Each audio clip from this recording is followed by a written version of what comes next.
안녕하십니까. 11월 13일 모닝 미팅 시작하도록 하겠습니다. 먼저 전일 마감 시황 및 증시 동향 발표가 있겠습니다. 김지원 연구원입니다. 네, 안녕하세요. 시황팀 김지원입니다. 전일 국내 증시는 산적한 부담 요인들에 하락하면서 코스피는 2,500선 이탈, 코스닥은 710선까지 후퇴했습니다. 반도체주가 연이어 낙폭을 확대하면서 삼성전자는 이틀간 7%대 하락했습니다. 트럼프 당선 확정 이후 국내 증시는 전일까지 코스피 기준 3% 이상, 코스닥은 4.41% 하락하면서 부진한 흐름을 이어오고 있습니다. 같은 기간 미 3대 지수가 4%대 상승하고 사상 최고치 행보를 보이는 것과 대조적이고 여타 아시아 국가들과도 차별화된 흐름을 보이고 있습니다. 특히 또 골드만삭스가 트럼프의 관세 정책이 한국, 대만 등에서 더 치명적일 수 있다고 분석을 하면서 우려를 높인 가운데 KDI는 올해 2.2%, 내년은 2.0%로 국내 성장률 전망치를 하향하기도 했습니다.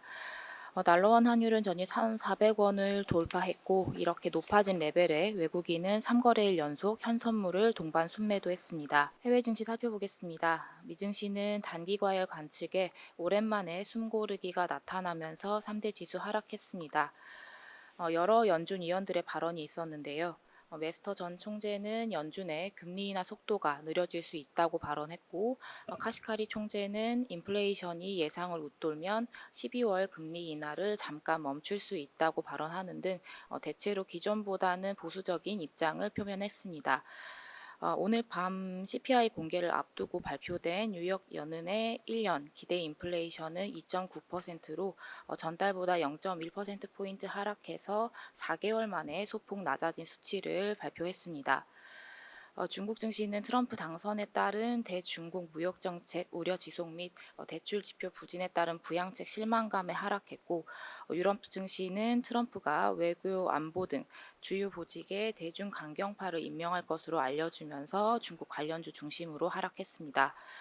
미국 10년물 국채 수익률은 트럼프 관세 정책이 인플레이션 우려를 재부각시키면서 12bp 정도 급등했고, 달러는 레드 스윕 경계감 속의 강세 흐름이 지속되면서 장중 한때 106선도 상회하기도 했습니다.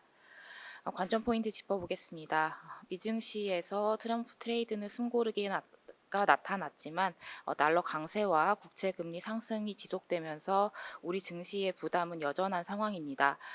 카시카리 등 여러 연준 위원들은 트럼프 2기의 영향을 고려한 듯 금리 인하의 속도 조절 가능성을 언급한 상태입니다. 금일 밤 CPI 결과가 주목되는 이유입니다. 국내 증시에서 수급 부진이 조금 더 이어질 수 있어서 대형주와 지수 약세의 연장은 가능할 수 있어 보입니다. 다만 매도 강도가 잦아들면서 업종별 차별화 흐름이 나타날 수 있을 것으로 기대됩니다. 감사합니다. 예, 다음은 주식 시황 자료입니다. 하인한 연구원입니다. 네, 안녕하십니까. 주식 시황 담당 하인원입니다. 연간 전망 자료를 시리즈로 계속 요약해서 내고 있는데 5번째 자료입니다. 환율이 지금 원달러 환율이 1,400원을 돌파해서 굉장히 높은 상태인데요. 저는 이 환율에 대한 우리의 통념이 좀 바뀌어야 된다라고 생각합니다. 기존의 환율을 많이 판단하는 가장 중요한 기준은 아무래도 연준의 통화 정책일 겁니다. 그런 관점에서 본다면 지금은 연준이 금리 인하를 하고 있는 시기고요. 마침 9월 FOMC에서 연준이 50bp 금리 인하를 단행했었고 9월에 원달러 환율이 1,310원까지 내려간 바 있습니다. 그래서 이 주식시장에서는 대부분 9월의 환율 하락을 금리 인하 덕분 아닐까라고 생각하고 그냥 가볍게 넘어갔던 것 같습니다. 그런데 그렇게 보기에는 9월 말부터 원달러 환율이 급등하기 시작했고 지금 11월 FOMC에서 금리 인하를 단행했음에도 불구하고 원달러 환율이 계속 상승하고 있습니다. 저는 그래서 이 환율에 대한 통념이 바뀌어야 된다라고 생각하는데 지금 환율을 결정하는 가장 중요한 변수는 미국으로의 투자가 진행되고 있다는 것입니다. 먼저 말씀드렸던 그 통념의 변화 관점에서 보신다면은 9월을 좀 확인을 해봤습니다. 9월에 원달러 환율이 1,310원까지 하락했었고요. 당시에 그 연준이 비컷을 단행했었는데 통상 이런 시기라고 한다면은 외국인들이 한국 주식시장에도 순매수를 하는 것이 일반적입니다. 그런데 8월과 9월 연준이 금리 인하를 했음에도 불구하고 외국인들이 한국 주식시장에서는 순매도를 계속하고 있었다는 점이 이상하게 봐야 할 점이고요. 그때 있었던 채권 시장의 이슈를 확인을 해봤습니다. 9월 말에 WGBI 세계 채권 지수 편입이라는 이벤트가 있었거든요. 주식시장에서는 뭐 크게 고려하지 않고 넘어갔던 이벤트인데 채권 시장에서는 보시면 외국인들이 국채 선물 순매수를 계속 확대해 가고 있던 시기입니다. 그리고 정확하게 9월 말에 이 WGBI 세계 채권 지수 편입이 발표가 됐고요. 이벤트가 소멸돼서인지 9월 말부터 외국인들이 국채를 순매도하기 시작했고 또 원달러 환율이 이때부터 상승하기 시작했습니다. 그래서 이 9월의 원달러 환율 하락은 여기 차트에서 보시는 것처럼 일시적인 이벤트에 따른 추세 이탈이었다라고 생각하고요. 이 기간을 제외하고 본다면 지금 원달러 환율은 추세적 상승 흐름이 진행되고 있다라고 이해해 주시면 될 것 같습니다. 저는 그래서 이런 통화 정책보다도 우리가 중요하게 봐야 될 거는 미국으로의 투자가 확대되고 있다라는 것인데 그림 4번을 보시면 이 노란색으로 표시한 게 2020년부터 우리나라의 지역별 해외 직접 투자 데이터입니다. 과거와는 다르게 이 북미 쪽 투자가 급증한 것을 확인하실 수가 있고요. 또 오른쪽 그림 5번을 보시면 우리나라의 대미국 직접 투자 데이터가 2010년대 이후로 이렇게 계속 상승했고 그 흐름을 거의 똑같이 따라가고 있는 것이 바로 이 원달러 환율입니다. 그래서 지금 원달러 환율은 미국으로 투자가 늘어나는 그런 현상을 정확하게 반영하고 있다라고 생각하고 따라서 이 미국으로의 투자가 꺾이는 흐름이 나타나지 않는다면 원달러 환율의 하락도 쉽게 확인하기 어렵다라고 말씀드리겠습니다. 상반기 때는 원달러 환율이 상승했음에도 불구하고 외국인들이 코스피 22조 원 순매수를 하면서 사상 최대 규모로 순매수했습니다. 근데 그때와 지금은 상황이 좀 다르다라고 생각을 하고요. 상반기에는 이 AI 캐펙스 사이클에 대한 기대감이 HBM의 수혜 기대감으로 연결됐던 시기입니다. 그래서 한국 증시에서 반도체의 비중이 높은데 이 반도체 업종에 대한 기대감이 높았었고 그래서 이 원화 약세를 극복할 EPS 상승 기대감이 있었던 시기입니다. 그런데 지금은 미국 제조업 건설 투자 즉 AI 캐펙스를 반영하고 있는 이 미국 제조업 건설 투자가 둔화하고 있는 중이기 때문에 이 AI 캐펙스에 대한 기대감도 좀 낮춰야 되는 시기라고 이해해 주시면 좋을 것 같고요. 또 하나는 밸류업 프로그램이 연초부터 본격화하면서 일본과 같은 상승 기대감이 지배했었던 시기입니다.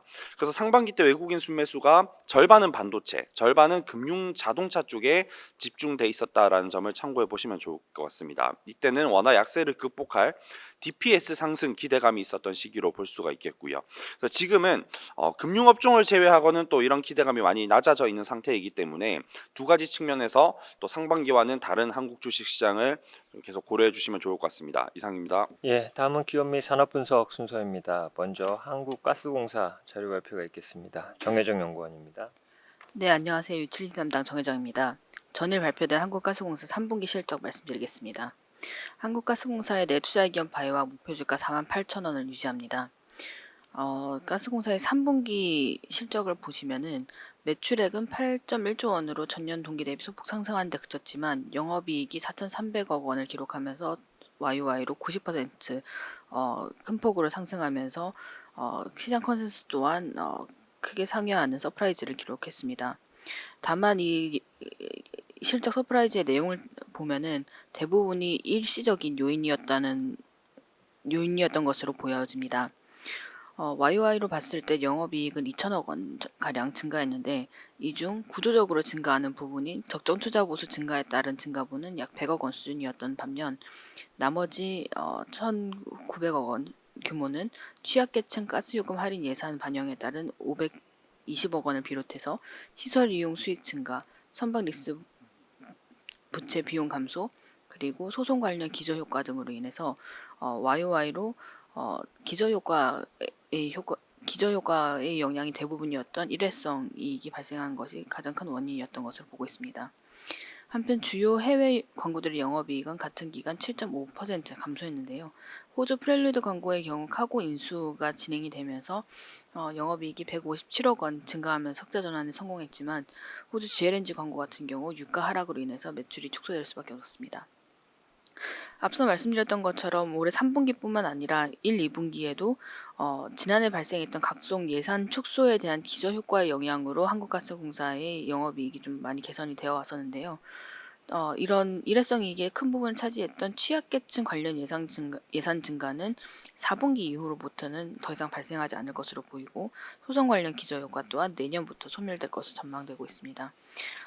굳이 따지자면 이 중에서는 일회적 요인 중에서는 시설 이용 수익 증가 같은 경우가 이제 민간 업체들의 LNG 터미널이나 배관 사용량이 증가하면서 내년에도 소폭 좀 증가할 수 있을 것으로 보이지만 이러한 기저효과만큼의 이익 증가를 가져오지는 못할 것으로 보고 있고요. 그렇기 때문에 결국 내년의 한국가스공사의 주가를 결정짓는 것은 미수금 회수 시기가 여전히 가장 큰 중요한 요소가 될 것으로 보고 있습니다. 민수용 미수금은 3분기 14조 원으로 전분기 대비 1,300억 원 정도 늘어났는데요. 이렇게 미수금 누적은 올해 말까지 계속되고 있지만 지난 8월에 인상됐던 민수용 도시가스 요금 인상에 힘입어서 속도 자체는 둔화되고 있습니다. 지금 유가가 하락하고 있고 물가 수준도 2%대로 낮아져 있기 때문에 정부가 미수금 회수 단가를 붙이기 용이한 상황이라는 걸 감안했을 때 내년부터 미수금 회수를 기대할 수 있다는 전망을 유지합니다. 이상입니다.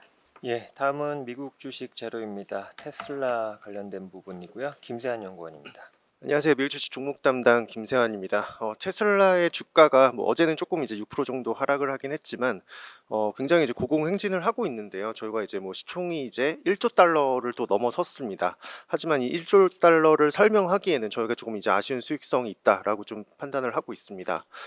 지난 1개월 동안 테슬라의 주가는 한 47% 정도 상승을 했습니다. 테슬라가 제시한 로보택시, 가성비 모델, 자율주행, 휴머노이드 로봇 이런 이제 장기적 관점에서의 긍정 모멘텀 요인은 나타날 수 있지만 현재 시가총액 1조 달러를 설명하기에는 저희는 낮은 수익성과 현금 흐름 그리고 상대적으로 높은 PE 멀티플은 주가가 과하게 반영돼 있음을 보여주고 있고 게다가 이제 포트폴리오의 이런 요인은 변동성을 요인을 높이는 작용을 할 수 있다고 판단을 하고 있습니다.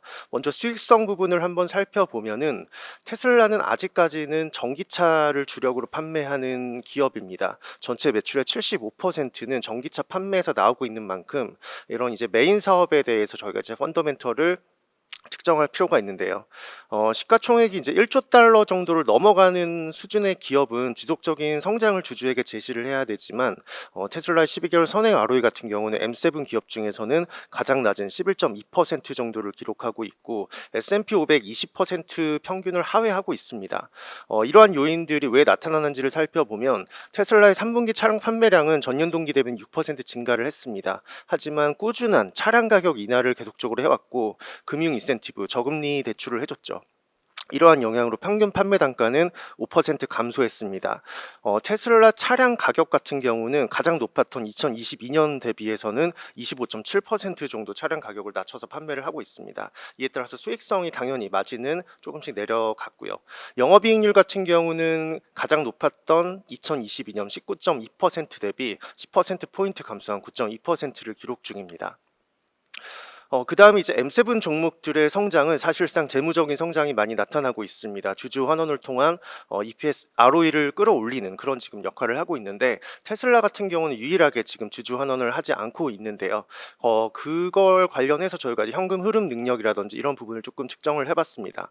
일단 테슬라의 향후 2년 EPS 연평균 복합 성장률은 10.6% 정도가 예상이 되고 있는데 M7 기업 중에서는 유일하게 애플이 10.5%입니다. 그래서 애플과 테슬라를 조금 비교를 해보면 둘 다 이제 영업이익 이 EPS 그로스는 비슷하게 나타나지만 ROE는 거의 천지 차이가 납니다. 애플은 지금 ROE가 160% 정도로 테슬라의 11.2%보다 매우 높은 수준인데 이러한 원인은 이제 현금 흐름에서 저희는 나타나고 있다라고 보고 있습니다. 애플 같은 경우는 지난 12개월 기준으로 1,100억 달러에 달하는 현금을 주주 환원으로 사용을 했고 이에 따라 ROE 증가세를 영업이익의 성장과 같이 이제 시너지를 이루었는데 테슬라 같은 경우는 사실 2년 전에 주주 환원을 하겠다라고 했지만 시행은 하지 않았습니다. 주주 환원에 필요한 현금 여력도 M7 중에서는 테슬라가 가장 낮은 편인데요.